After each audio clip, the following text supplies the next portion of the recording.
In this video, we're going to be talking about how to reset the Zeon's bank password. So let's just get straight into the video. If you haven't already downloaded and installed the Zeon's bank application, make sure you go ahead and do that. Now, all you need to really do is when you open the application, you're going to be welcomed by this screen right over here.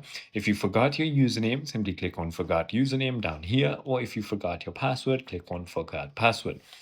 Simply clicking on that will take you to this another window right over here.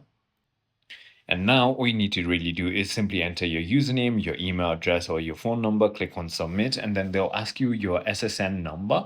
Once you go ahead and enter that, they're going to be sending you a verification code to your registered number. And once you enter that verification code in the application, then you can simply go ahead and change your password. It is as simple as that. I hope this video clarifies everything that you needed to know. If it did, hit that like button and I'll see you on the next one.